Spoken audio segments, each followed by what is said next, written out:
Morning, lovely. Morning. Sorry, I'm a bit late. Dad's just leaving with Ren. No problem. At the moment, you're the only one here, so we're all good. Ah, It's just you and I, and I'm very happy. even better that I made it. Well, I mean, I was always going to, but I was like, get out. Oh, no. How you going? Yeah, I'm good. I'm a bit like you. I've been a bit unwell, and I feel like I'm just resurfacing back into the world of feeling okay when I wake up in the morning, like Mm, ready for the day rather than starting it exhausted. hmm. Yeah, yeah. Yeah, I totally get it. I've been noticing that, which is great, but also still that my energy gets really low in the afternoons, which, Mm. I'm just used to being healthy and well all the time and having loads of energy, and it makes me realize how much I do take that for granted.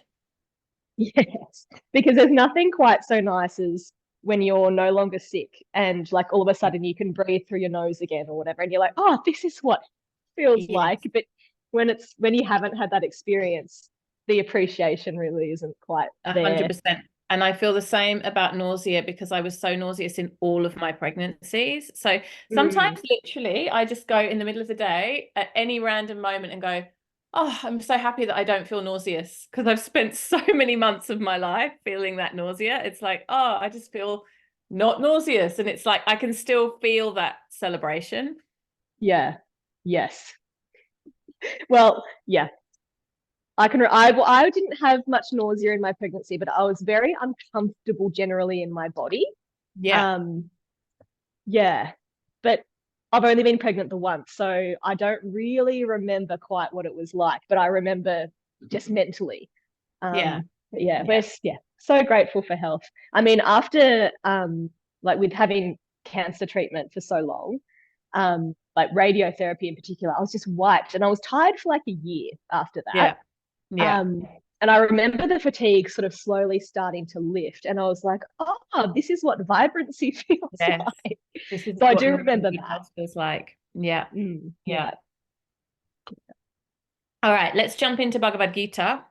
Um, I have some notes and then we can segue into some chats if that feels appropriate.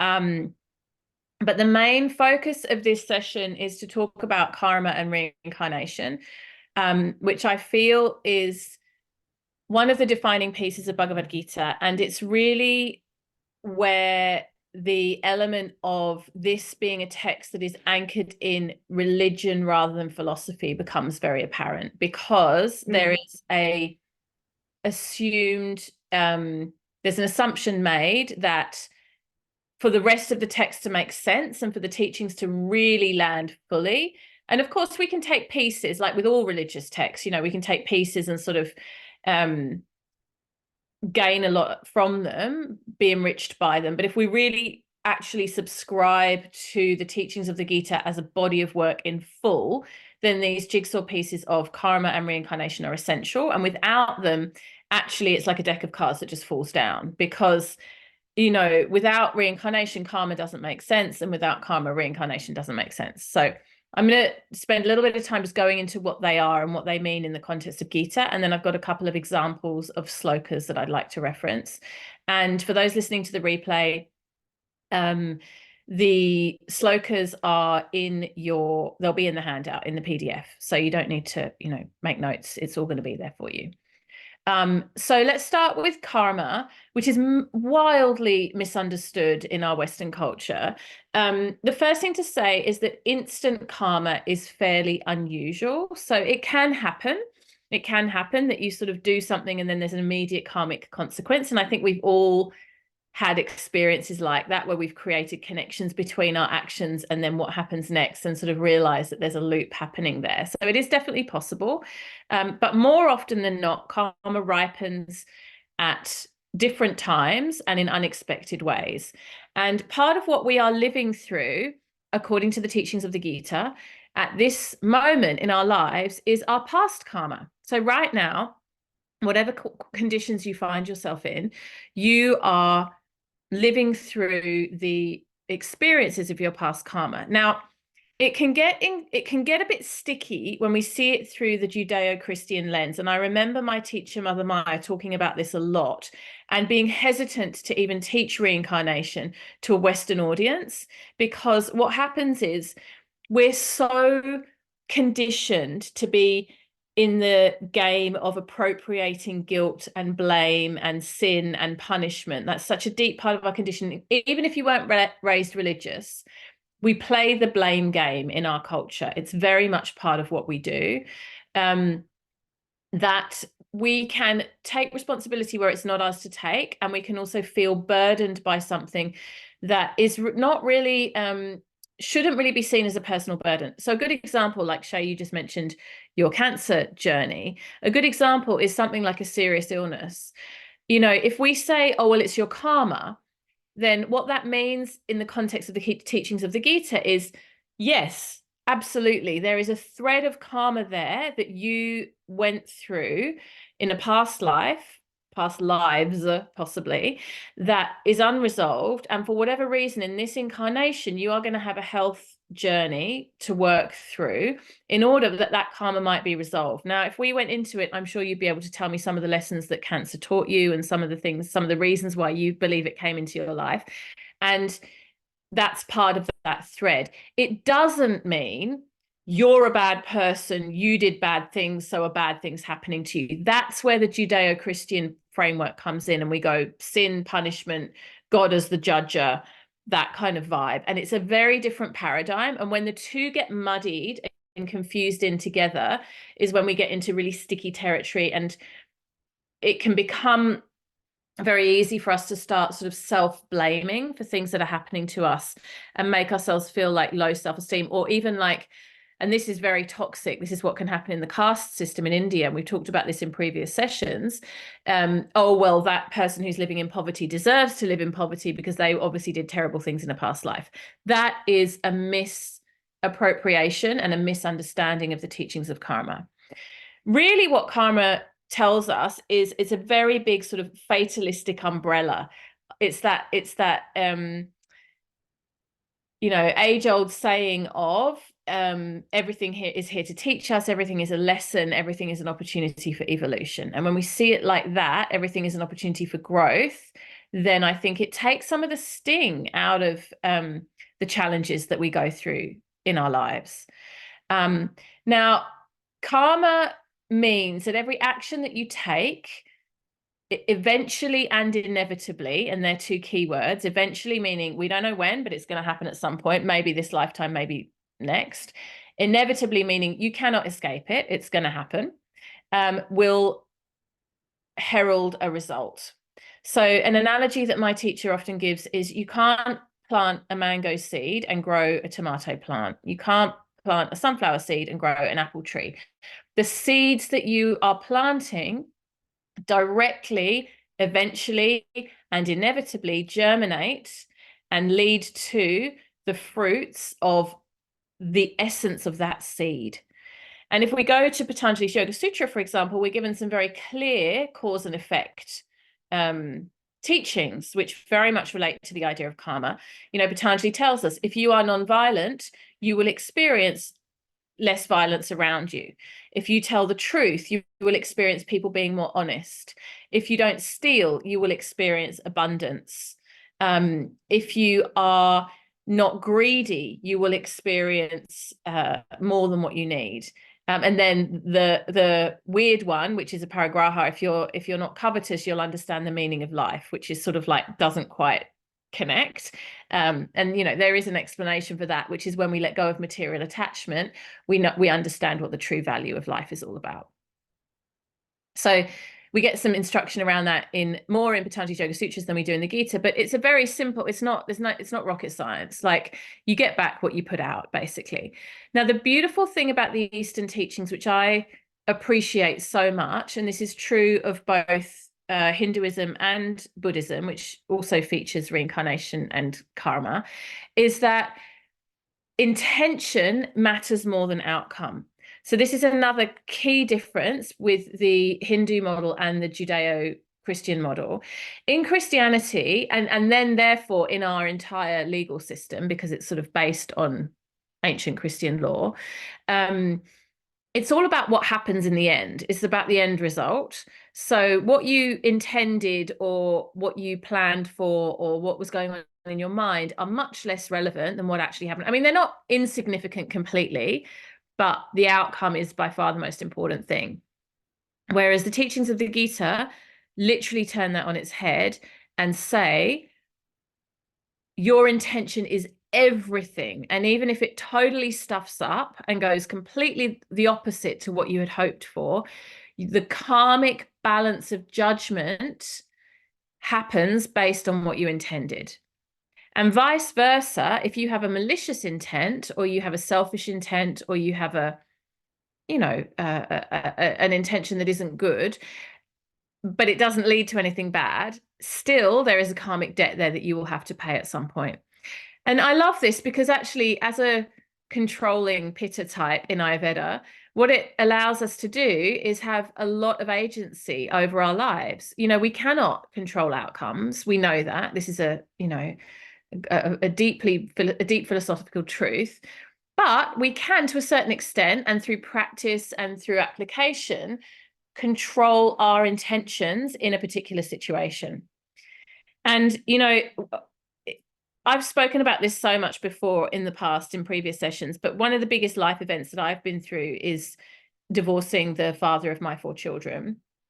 And these teachings for me are just so relevant in that arena. And even now, at the moment, a new layer of relevance is happening, which I'll talk about a little bit in a moment. But it's, when we first got divorced, it was really tough and it was really toxic. And there was a lot of difficulty and challenges, particularly from his side, a lot of anger and animosity. And I remember every day just sending him loving kindness, sending him loving kindness, sending him loving kindness. And it really, for a very long time, had zero impact. So it wasn't like I was getting an instant karmic response, but my own nervous system, my own heart, my own experience was better. And eventually, inevitably, those karmic seeds bear fruit. Now, I was very open to the possibility that that wouldn't happen even in this lifetime. As it happens, it's taken over 5 years, but our relationship is improving. And one of the reasons that it's improving, and this goes into the area of non-attachment, is because a big part of the reason that we got divorced is because he had a drink problem. And in the last, how long's it been? 4 months, he stopped drinking. So he is a very different human right now to the human that he was for the duration of our marriage and since divorce. And it's very interesting, this non-attachment piece, because I find myself talking to the children about it and they see a huge change in him. It's like, it's a real shift for our whole family. And, I was talking to my 17-year-old about it last night, and he's very emotionally intelligent. And I was like, look, right now, it's very good. Everything's very positive. We're able to be in a room together. We're doing more family things. Like, it's a very big healing time. But it's, we know how tender sobriety is in the early days. And it's really important not to get too attached to this new normal and assume that it will always be like that, because addiction doesn't work in that way. In fact, one of the ways that we are most easily able to see this idea of not getting attached is through the addiction journey. And if you know anything about the 12-step program, it really highlights that there but for the grace of God go I. You can be sober for a very long time and then fall off the wagon and everything can change very, very quickly. So that's a sort of heightened example of this idea of not being too attached. Similarly with our health, we talk about health scares. Who knows how long we will enjoy this healthy body and what is around the corner for us. And actually, we can go even deeper and we can talk about death and say, who knows when we're going to die? None of us. This could be the last conversation that we have, Shay and I, ever.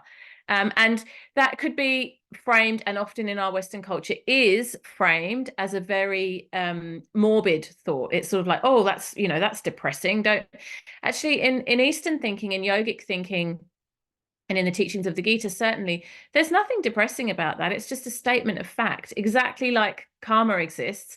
In fact, the teachings in yoga say you're born and there's already a kind of ticket on your head of not how many years you'll live, but how many breaths you will take. So this is why, as yogis, it's helpful for us to slow our breath down because we actually lengthen our lives. But it's already, according to teachings that you may or may not believe, predestined. So, we may as well let go and let God, because who knows?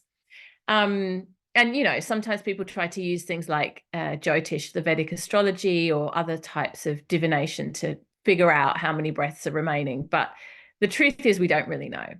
And so we go through our lives in this process of our intention is the way in which our karma is being judged in any one moment. And there is no point in attaching to a future outcome of anything because it's completely unknown and it's not possible for us to feel secure in that. And this is why emotions like jealousy or insecurity or sort of any type of grasping energy are so incredibly toxic, really. It's a strong word, but it's the word I'm going to use, because they pull us away from, they give us the false sense of security that we can control that which can't be controlled. So, the Mother's Day recently, and again, just sharing my own personal example, but I think it's a good example, and I know that it's one many people relate to. My ex-husband made a meal for our family, and we all came together and we ate a meal together. And it's the first time we've done that for 5 years, like my ex-husband and I and my kids and my little daughter, who has a different dad.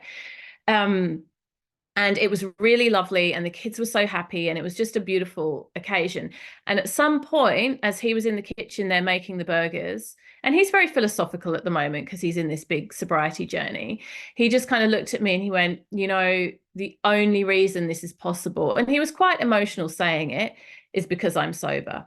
And he said it could just one drink and the whole thing could just fall apart again. And it's like he really got it, like he really understood the huge benefit of the choices that he's making and also where that can change.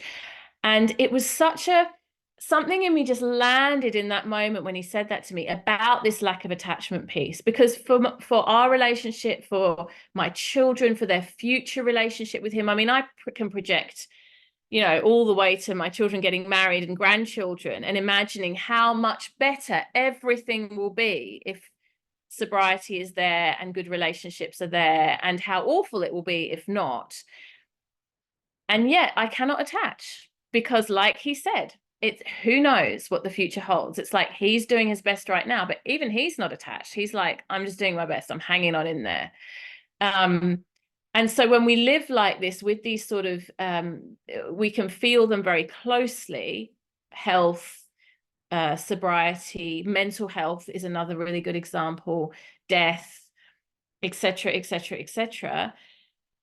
It's sort of simultaneously very stressful, like it can be very anxiety provoking, and ironically extraordinarily relaxing.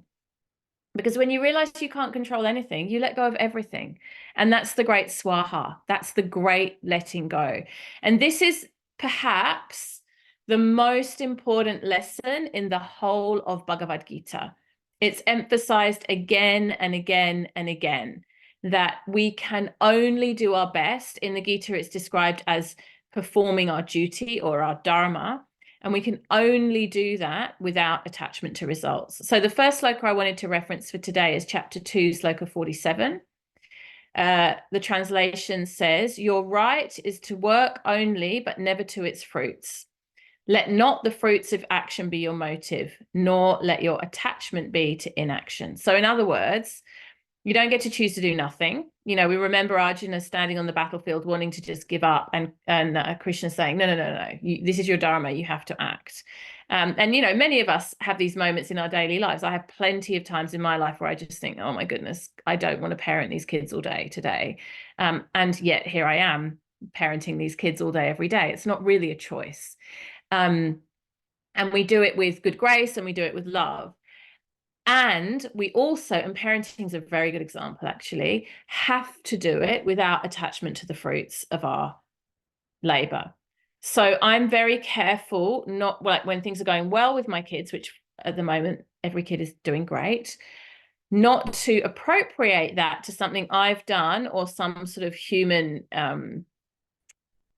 scenario that I've created, because it's got nothing to do with that. Right now, we're cashing in some good karma on the parenting and the kids front, but who knows when that will change, and what will happen in the future for them. And I am fully prepared in a non-morbid way to ride through lots of ups and downs on the parenting journey with my children, and for that to be normalized and to not be completely derailed by them going through whatever it is they're going to go through in the future, because that's the non-attachment piece. It's like, I'll be here and I'll be available, and it's unconditional, and there's a foundation, but I don't know what's going to happen for them in the future, and I can't know.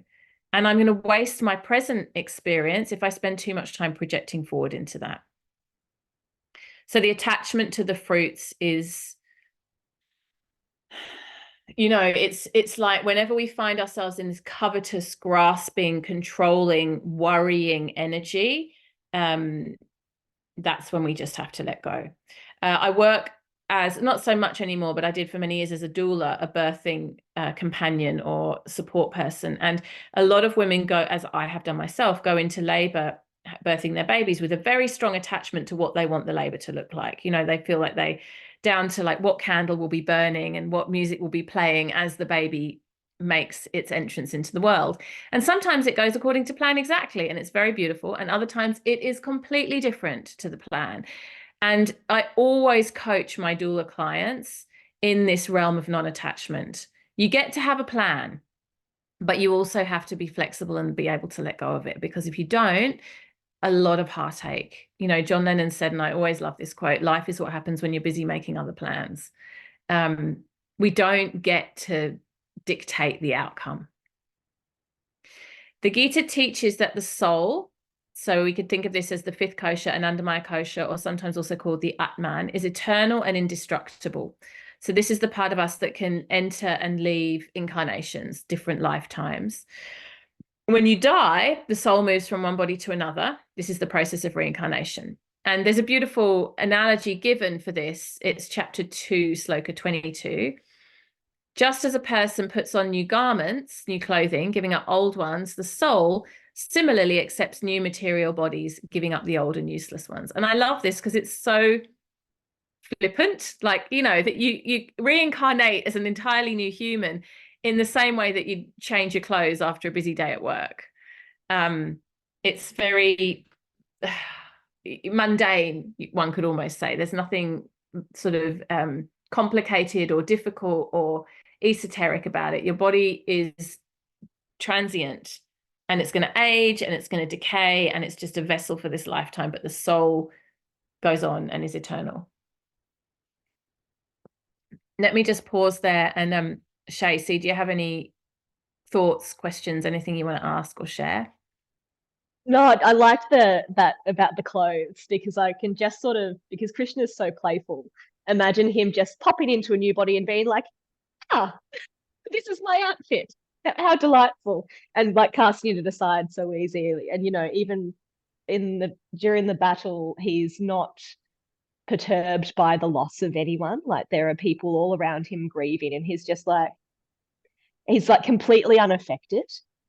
And he has compassion for those who are feeling sad, but he's like about it. And yeah, so that the lesson that really comes home. Yeah. What you said about there, but the easy come, easy go energy is also there. Yeah. Yeah. So it's like he can hold both. Yeah. And I think there was something in what you were saying about, illness and death, and being at those times in your life where things maybe feel a bit more precarious than what you're usually aware of them being, and how there can be like this stress, but also this relaxation. And at the same time, that makes me think of how, like, with death, there can be grief, but there can also be this like beautiful love and joy. And it's like when you go to the edge, and those they're not everyday occurrences in life, but when things are really difficult in life, there's like this almost sweetness, because you're really close to the truth of what is really going on with the Atman. I think that's what's happening when people feel that It's like they rise above the everyday, and there's a deeper engagement, if briefly, with the truth of it all. Mm. I totally get that. And actually, you've reminded me of something, which is that when I'm doing work as a doula and I've watched babies being born, I haven't so much had this in the experience of birthing my own babies. I think because when you're in it, it's a very different experience. It's actually very of the body because it's a visceral body experience. So it's not so esoteric. I mean, I think it's possible to get to that place. And I've, read and heard about women that can, but certainly for me, I was still very much anchored in my body. But watching babies being born, I often, and it took me a while to realize what was going on here. As a baby, as a spirit soul is entering and a baby is coming into incarnation, I often have thoughts about death. I've often also had the feeling or the thought or the vibe somehow that death is in the room as well. And I don't mean that in any way like the baby's going to die or the mum's going to die. It's not that. It's not a morbid thought. It's literally like the portal, like the gateway. We talk about the veils being very thin, and it's almost like the gateway between birth and death are so similar. They're so similar. And I don't know if I've told you this. I don't know if you've heard me share this story before, Shay, but years and years ago, I was in a conference, a midwifery conference with a lot of different elder midwife teachers. And there was a woman there giving a talk. She's a nun, actually, I think a Catholic nun, certainly Christian nun. And she was elderly. She was in her 80s and she had delivered thousands and thousands of babies. So if you think of Call the Midwife, which I love that show, she was the Sister Julienne, like the matriarch nun who had for a very long time watched babies come into the earth. And she said, and bear in mind, this is a Christian model, certainly not Bhagavad Gita. She said that sometimes a baby would be born and she would have the feeling that what she calls the Holy Spirit, we would call it spirit soul or Atman, has not yet come into the body. And that baby could even look quite healthy or may not, may look like it's not doing so well. And she described, and I can still remember her talking about this like goosebumps, that she would literally will the Holy Spirit into that baby, that she would hold that baby and be like, breathe, wake up, come in. This is your lifetime. This is the moment now.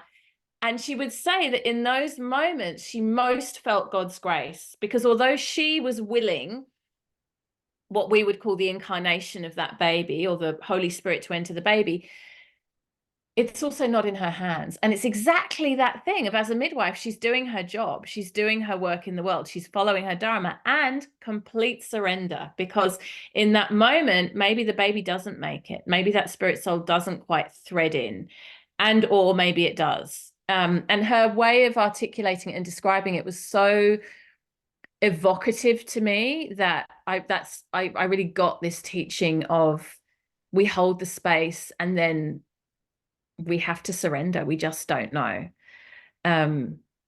Yeah, the threads between life and death, I agree with you. They're very, very, there's a lot of similarity in the energy there, which sounds like an odd thing to say because in some ways they're a binary, but they're not at all. And I think there's the similarity is perhaps lost on a lot of us because they've both become very clinical. Yeah. And detached, and there's a lot of interference and environments that we're not familiar with, so a lot of people are giving birth in hospitals when they're dying in hospitals, whereas that would have been happening at home or on country and much more sort of in familiar loving environments. Not that I'm against hospitals. I gave birth in a hospital, thank goodness. I needed to be there. But there's a movement in both places, in the birth world and in the death world to reclaim some of what has been lost, and to make some of the interventions that are just kind of a given to be very much more a choice, and people consenting around that. I recently did some death walker training, which is a bit like a doula, but for dying people rather than for birthing. And a gentleman that I was training with had done 4 home births with his wife, and he'd also cared for both of his dying parents at home. And he said that they were like, he was really struck by them being pretty much the same. And everyone was like, oh, yeah. So I think when you're able to really be deeply connected at the point of birth and at the point of death, there is a lot of similarity. Yeah, I Mm. agree. I agree. Beautiful. Um, okay, there's one more sloka that I wanted to share today. So we're in this cycle of birth and rebirth, and then at some point there is the promise or the possibility of liberation from that cycle. And this is known as moksha. And how do we attain moksha? How do we get through this endless cycle of birth and rebirth? It's through detachment of the material body. It's through detachment of really wanting to incarnate in a human form, or not being able to see our true nature as spirit soul. You know, when we talk about ourselves, we think about ourselves in the context of our lives and our bodies and our lived experience. We don't tend to think of ourselves in the context of I am spirit soul. Although a very beautiful meditation, which I often do, is inhale, I am, exhale, spirit soul. And if you do that for long enough, you will have a lot of powerful insights around who you are and the nature of reality. It's a very, very powerful meditation, because it anchors into this exact point, which is letting go of attachment to the body, letting go of attachment to material form, letting go of, or not just that, but also all the labels that we put around ourselves. And Patanjali talks about this in the Yoga Sutras too. You know, I'm a mother, I'm a daughter, I'm a yoga teacher, I live in Sydney's inner west, but I am English. Like, you know, all these different labels and identities. I have brown hair, I'm in my 40s, etc. It's just endless. When we let go of all of that, what is left? What is left? What is left? What is left? And the only thing that is left is I am spirit soul. A beautiful analogy that you will have heard, I'm sure everyone listening to the replay, because it's very commonly used, is the one of the ocean. So if the infinite I am is the ocean, and we as individual spirit souls are a drop of water. When we let go of the attachment to this form and to this body and to this incarnation, we merge back into that primordial ocean. And we are no longer separate. We no longer experience separation. So my teacher, Sharon Gannon, would put it like this. She would say, ultimately, the goal is moksha, Jivan Mukta, which is liberation, right? And when we get to that state, there is no difference between us. We literally perceive no difference between ourselves and someone else. But while you are in human form and that difference is still perceived, then the best we can do is to be kind to one another. So in the interim, while we feel separation, we act through kindness.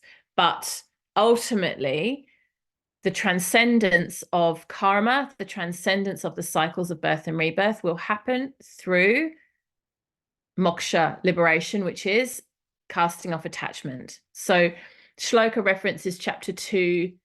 All of these teachings are chapter 2 because it's very oriented around this idea. It's a foundational framework, which is why I wanted to make time in this session to come back to it, because I feel like we didn't have enough time in the previous women's teachings to really cover this. And if you don't get this, you're kind of missing a chunk.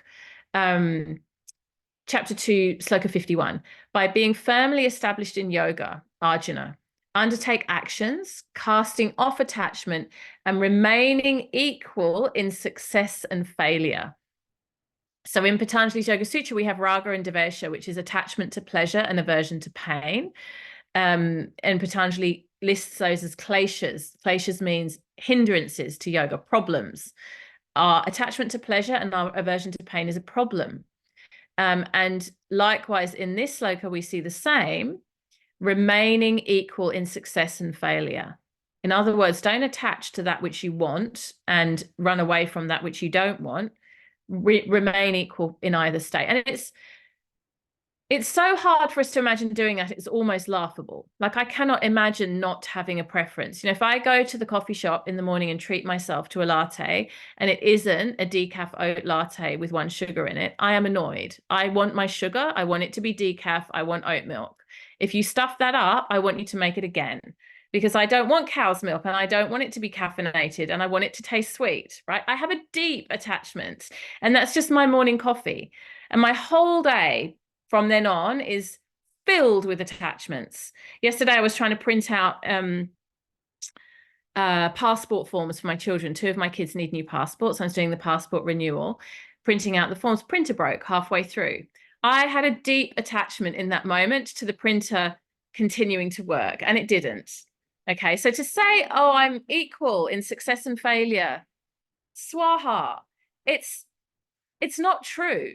You know, I if I could have clicked my fingers and had the printer start working miraculously, I would have definitely done that. So, and these are tiny micro moments of a daily life. The point I'm making is that we are literally riddled with attachment, like every single moment. I don't want to be freezing cold. I don't want to be hungry. I don't want to be tired. I don't want to be worried about my children. On and on and on and on and on. So it's laughable for us to even imagine that we could become free from attachment. And yet, I think there is a deep, visceral knowing within us that it is possible. It is a possibility. I also think and I think we have to be really careful about this, and we have to do some privilege checking. I think it's really easy to talk about not being attached when we're living very privileged lives. You know, when you're not hungry and you're safe and you know you're just living a comfortable Western industrialized life with all the trappings that comes with, it's super easy to go, I'm not attached, you know, I don't mind if what happens. And the reality is, if we look at what's happening in Gaza, or we look at what's happening in, you know, Sudan right now, there's enormous attachment to safety, to food, to humanity. And so what yoga is asking of us is to move beyond that. Now, that's a very confronting and challenging thought for me and for most people. But what happens, I am told, and I'm certainly not saying this from a place of being there, is that as we step towards the enlightenment state, and Shay sort of nodded at this at the beginning of the session, it's not that we stop being compassionate, but we stop the attachment, we stop the desire for a particular outcome. The compassion is still there, but the desire is less. And while we are in human form, again, as Sharon Gannon says, we are the activists. We are doing the work that we can to see the change, to be the change, to utilize our privilege, because we are still bound by this material form. And part of our dharma is to take action because of that binding. So everything in its own time, everything in its own appropriate moment. It's not that we're meant to just take a big universal swaha and kind of not care about anything. That is not what lack of attachment means. It means binding ourselves to a higher power and taking action in the best way that we can in each moment, knowing that the outcome is not ours to hold. And I also want to caveat everything I've just said with the very clear statement that I really don't have a clue about any of this. Like, I'm just doing my best and contemplating it deeply a lot for many years and years of my life, but also feeling still very much like a baby in the face of these teachings, and certainly not sharing them with any of you from a place of like reckoning or reconciliation, where I'm like, I've got this all worked out. I have a lot of it worked out intellectually, but the embodied and lived experience comes and it goes. You know, it's a human experience. Anything you want to ask or add, Shay? Yeah, Mark and I were talking about this yesterday, the difference between detachment and disengagement, or we didn't use the word disengagement, but, you know, being like desensitized or just numb is sort of the vibe we were going at. And what you've said about privilege is, if people think that they're kind of disengaged, but they're in this really comfortable life, it is probably actually that they're just sort of numbed out and disengaged from the problems of the world, rather than genuinely non-attached. And Mark just said it really simply, like, well, what if the massacre happened outside the window here? and that would be completely different. Proximity, it changes everything. Yeah, and the other thing was what you've mentioned about like taking the right action but being non-attached to the outcome. I think again of Krishna and how he was able to hold both compassion, for both sides on the battlefield, but also be completely non-attached and not fussed really about who was dying and who wasn't. And some of them were reaching moksha just with the touch of his foot, and some weren't. And he's just like, oh. Yeah. But yet, one of the reasons that the battle had to occur was because that there was a great injustice, and Krishna saw that the importance of the battle was that this huge, long period of time in which injustice and inequality had prevailed would that had to be fought, whether or not it ended up that the good guys were victorious. It had to be a battle that was fought. So for me, that's very much a message that, yeah, you fight the battle and do the kindest thing possible, rather than disengage. And the non-attachment comes into knowing that you can't really be aware of or control the outcome. Yeah. Yeah, the So do your non-attachment best. Do your nothing best. Do to the do with work. not engaging. Yes.